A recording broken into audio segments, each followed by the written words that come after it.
पागल खाना नहीं यह वली खाना है. वेड्याच्या इस्पितळा पावन केलेगा भगवंता 21 वर्ष 16 निवसुनी ताजनात लीलामृत. वेड्यांचे इस्पितळ जणू देवाचे देऊळ, भाविकांचा मेळ दर्शनाला ताजायन. भारत में अनगिनत संतों ऋषिमुनियों की आध्यात्मिक शक्ति का अपरिमित भंडार भरा हुआ है. यह भूमि संसार में अपनी आध्यात्मिक परिपूर्णता के कारण विश्ववंदनीय है. नागपुर के विश्ववंदनीय सूफी संत बाबा ताजुद्दीन अवलिया के रूप में परमात्मा अवतरित हुआ. उसने धर्मांधता और सांप्रदायिक दीवारों को भेद कर अनेक धर्मों पंथों के लोगों को एक ही छत्र के नीचे लाकर खड़ा कर दिया. 26 अगस्त 1892 गुरुवार के दिन कामठी के कैंटोनमेंट मैजिस्ट्रेट तथा डिस्ट्रिक्ट मैजिस्ट्रेट के हुक्म से बाबा ताजुद्दीन अवलिया को पागलखाने ले जाया गया. उस वक्त पागलखाने के रजिस्ट्रार में उनकी उम्र 31 साल 7 माह और 5 दिन की दर्ज की गई. अपनी स्वेच्छा से यह विश्ववंदनीय संत दुनिया की नज़रों में उपेक्षित, पागल समझे जाने वाले लोगों के बीच विराजमान हो गया. इसी पागलखाने से बाबा का वास्तविक प्रगटीकरण हुआ. पागलखाने में भर्ती करने के बाद दूसरे ही दिन कामठी के लोगों ने उन्हें पुनः घूमते देखा. एक ही समय में पागलखाना एवं कामठी में मौजूदगी देखकर लोगों को ज्ञात हो गया कि वह ईश्वरीय अवतार है.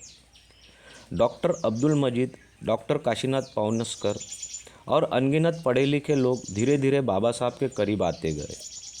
25 दिसंबर 1897 शुक्रवार के दिन क्रिसमस के शुभ पर्व पर गिरजाघर में लगे क्रूस पर ईसा मसीह के रूप में दर्शन देकर अंग्रेज अफसर मिस्टर मैकडोनाल्ड को उन्होंने अपना मुरीद बना लिया. सर्वधर्मीय लोग बाबा की कृपा प्राप्त करने के लिए पागलखाने में आने लगे. नारायणराव कलमकर बाबा साहब के अनन्य भक्त थे.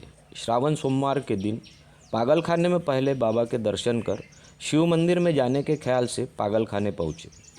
बाबा के कमरे के सामने जाकर खड़े हुए तो उन्होंने देखा कि उनके गले में एक बड़ा सांप है.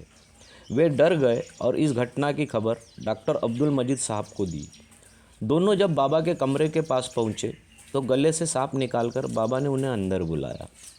कमरे में जाकर जब उन्होंने देखा तो सांप कहीं नज़र नहीं आया.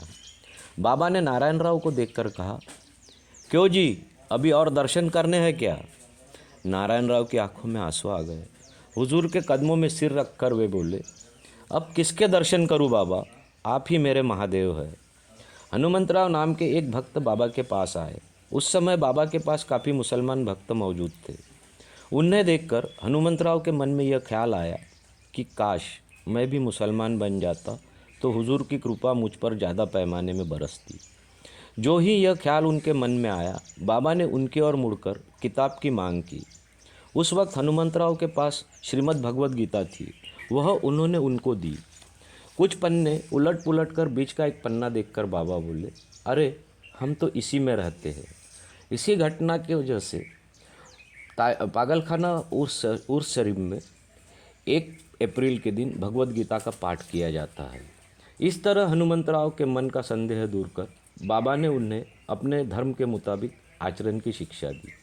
बाबा साहब ने भिन्न भिन्न धार्मिक लोगों को उनके आराध्य के रूप में दर्शन देकर उनकी धार्मिक मान्यताओं के अनुसार चलने की शिक्षा दी और सभी को अपने अपने धर्म के मुताबिक अध्यात्म एवं रूहानियत की राह पर चलने का संदेश दिया.